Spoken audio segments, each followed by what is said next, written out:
Well, if you are looking for a job, maybe contemplating a career change, or maybe you know someone who's trying to head their life in a new direction, well, you want to stop looking in the obvious places. That's why we brought our guest this morning. This is Kim McNicholas. She's here to tell us how to find these new jobs. There's some new ways out there. One of them that we wanted to talk about was Google Help, and that was just launched this week. Right, Google Helpouts. It's a great place that you can go to just start the whole online job search. You can talk to experts, because you really want to find out, well, what do you want? What's out there?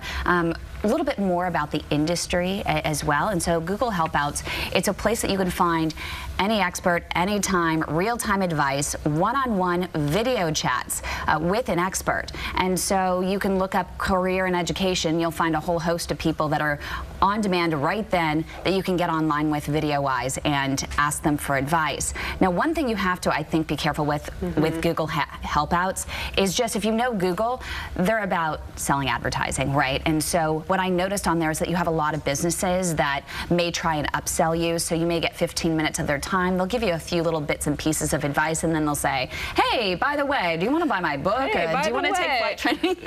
Go to my website and purchase my book. Yeah, I could see that being a little buyer beware, or Google Helpout user beware. Exactly, but I think a more trustworthy source, at least for right now, that just seems to be more established is popexpert.com. Ingrid Sanders is the CEO. She's from here.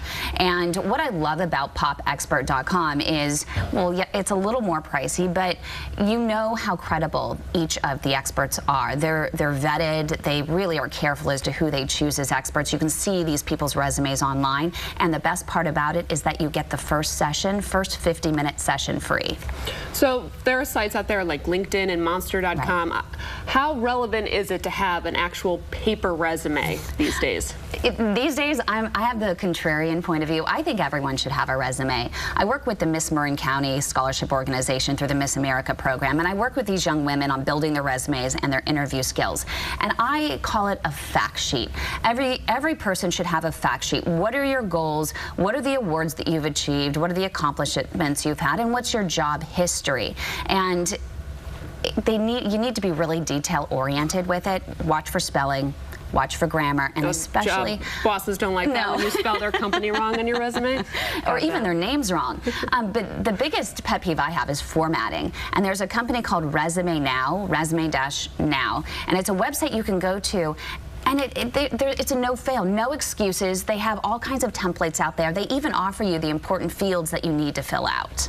Another option that you have, and I think this is where people are going in terms of, okay, the resume is done, is it's called the one-page proposal. And so it's just taking it to the next level to help you stand out from the crowd. And so with this one-page proposal, you have to do a little more research and a little more soul-searching as to what the company is, what you bring to the table. It allows you to share all of your ideas. Well, of course, don't put the entire kitchen sink on there. You want to reserve a little bit for that one-on-one. Save some things to talk about in the interview. Exactly. And there's a company that's right here, based right here in the Bay Area, and it's called One Page. And so you can go to onepage.com. And for $11.11, I mean, really cheap, for a 3-month subscription, they'll even help you build your one-page proposal. But it's not just for you applying for a job that's already created, but even better, it's pick the company you want to work for and create your own job. Show them that you understand their company and find a problem that you can help them solve. You want to know the company's brand and how you would fit in and help build and make that brand be successful. Exactly. And I'm pretty much, I consider myself the queen of doing that. There are very few jobs that I've actually applied for. I've created most of my jobs, and one of them was a company called Energy News. This down. Go ahead. Exactly. It's Energy News Live, and it was out of Tulsa, Oklahoma. Imagine moving from the Bay Area to Tulsa, Oklahoma.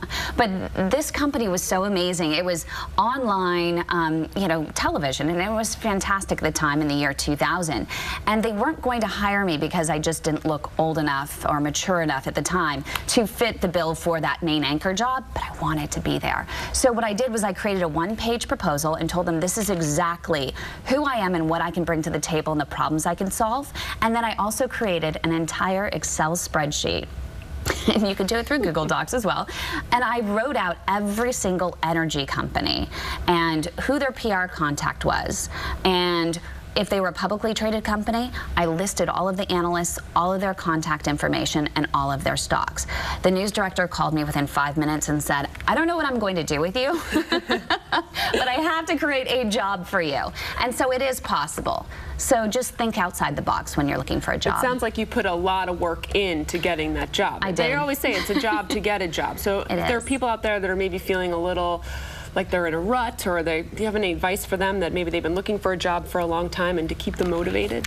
I think knowing that you can create your own job out there. It's really setting your intention, not worrying about the how you're going to get there, but it's amazing that when you start putting your mind to it and you say, you know what, this is what's right for me. This is what I want to rendezvous with in my life and in my career. And somehow the how just seems to happen.